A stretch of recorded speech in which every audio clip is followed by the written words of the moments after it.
Shalom, selamat pagi Bapak Ibu, saudara-saudari yang kami kasihi di dalam Tuhan Yesus Kristus. Senang kita kembali bertemu melalui renungan firman Tuhan hari ini. Damai sejahtera dari Tuhan Yesus Kristus senantiasa melimpah dalam hidup kita. Itulah yang menjadi doa dan harapan kami.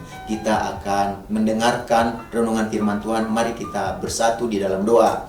Tuhan Yesus yang baik, hati kami sungguh melimpah dengan ucapan syukur dan terima kasih buat nafas kehidupan dan hari yang baru yang Tuhan Yesus karuniakan kepada kami untuk kami jalani sepanjang hari ini. Berkati dan urapi firman-Mu menjadi pelita terang dalam kehidupan kami. Dalam nama Tuhan Yesus kami berdoa. Haleluya.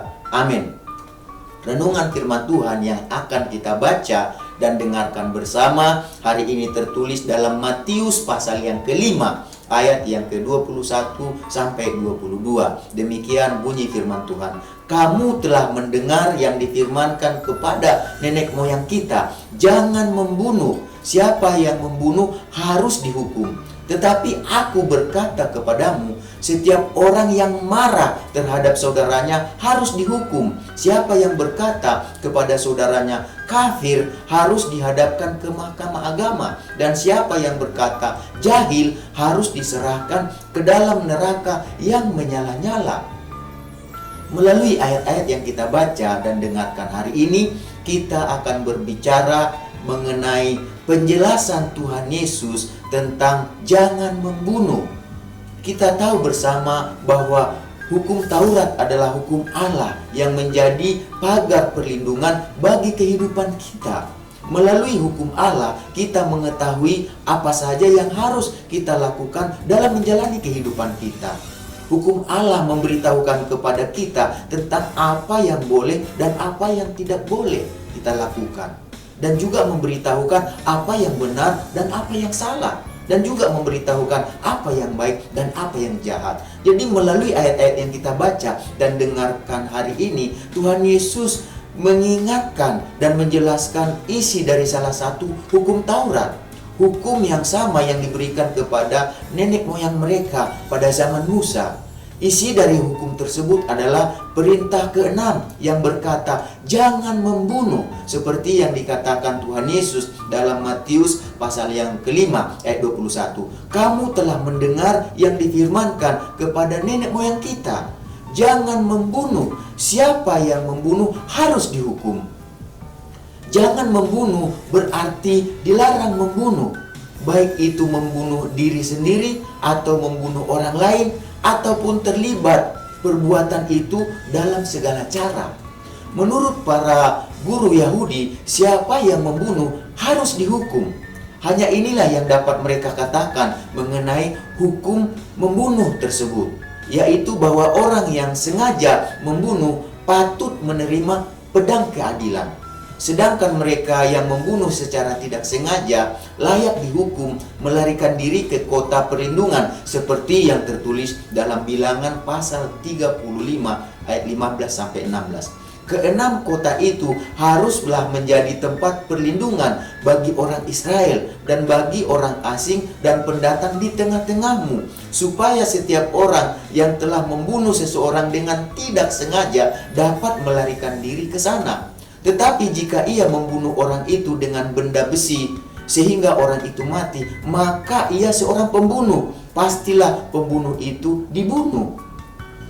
Penjelasan para guru Yahudi mengenai perintah jangan membunuh hanya bersifat lahiriah saja dan tidak melarang hal yang selain tindakan pembunuhan itu. Mereka tidak mengekang nafsu batin yang merupakan sumber timbulnya sengketa dan pertengkaran. Tuhan Yesus mengoreksi para guru Yahudi yang berpikir bahwa hukum ilahi hanya melarang perbuatan dosa saja dan tidak melarang pikiran yang berdosa. Mereka hanya terpaku pada huruf-huruf di dalam hukum Taurat dan tidak menggali makna rohaninya. Tuhan Yesus menjelaskan kepada guru Yahudi bahwa kemarahan tanpa pikir panjang sama juga dengan membunuh. Ya, itu sama dengan membunuh dalam hati. Jadi kemarahan adalah gejolak hati yang alami sebenarnya. Tetapi hal ini akan disebut dosa apabila kita marah tanpa suatu sebab yang besar dan masuk akal. Marah hanya sekedar untuk memamerkan kekuasaan kita. Marah untuk memuaskan nafsu kedagingan, untuk menunjukkan kekesalan kita kepada orang, dan memanipulasi atau memanas-manasi diri kita untuk balas dendam kepada orang lain yang menyebabkan kita marah. Jadi kemarahan semacam itu sia-sia sifatnya, hanya menyakiti saja, menyakiti diri kita dan menyakiti orang lain. Jika kita sewaktu-waktu menjadi marah, haruslah dengan tujuan menyadarkan orang yang bersalah itu supaya mereka bertobat, dan kita dengan tujuan kita mengoreksi mereka tentunya untuk mencegah mereka untuk mengulangi perbuatan itu, atau untuk membela diri dan untuk memperingatkan orang lain. Jadi apabila melampaui batas, ketika kita bersikap keras kepala dalam kemarahan, kasar dan keras, mengamuk dan bertindak jahat, serta bermaksud menyakiti orang-orang yang tidak kita sukai, ini adalah pelanggaran terhadap perintah ke-6. Jika kemarahan tidak segera dikendalikan, kemarahan dibiarkan terus-menerus, maka kemarahan bisa saja menyebabkan pembunuhan, bisa saja menyebabkan kematian, seperti yang dilakukan oleh Kain terhadap saudaranya Habel. Itu tertulis dalam Kejadian pasal 4 ayat 6-8. Firman Tuhan kepada Kain, "Mengapa hatimu panas, mukamu muram? Apakah mukamu tidak akan berseri jika engkau berbuat baik? Tetapi jika engkau tidak berbuat baik, dosa sudah mengintip di depan pintu. Ia sangat menggoda engkau, tetapi engkau harus berkuasa atasnya." Kata Kain kepada Habel adiknya, "Marilah kita pergi ke padang." Ketika mereka ada di padang, tiba-tiba Kain memukul Habel adiknya itu, lalu membunuh dia. Jadi hati-hati dengan kemarahan, dengan amarah kita. Karena kalau tidak dikendalikan, dibiarkan terus-menerus, itu bisa saja menyebabkan kematian.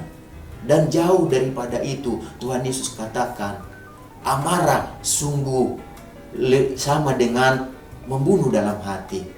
Jadi Bapak Ibu, saudara-saudari yang kami kasihi dalam Tuhan Yesus Kristus, mari kita belajar untuk mengendalikan amarah kita.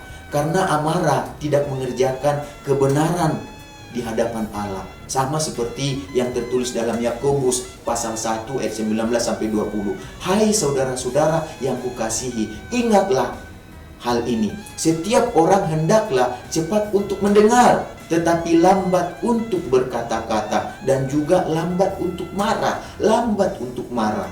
Amarah manusia tidak mengerjakan kebenaran di hadapan Allah. Jadi jangan kita umbar, jangan kita ekspos marah atau amarah kita.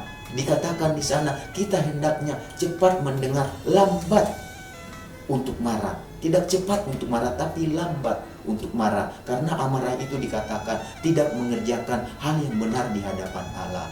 Mari kita belajar untuk meminta kekuatan kepada Tuhan, supaya kita diberi kekuatan, kemampuan untuk mengendalikan amarah kita. Karena bagi Tuhan Yesus, bukan hanya membunuh secara fisik, itu disebut membunuh. Tetapi amarah kita juga kalau dibiarkan, itu juga bisa menyebabkan disebut dengan pembunuhan dalam hati.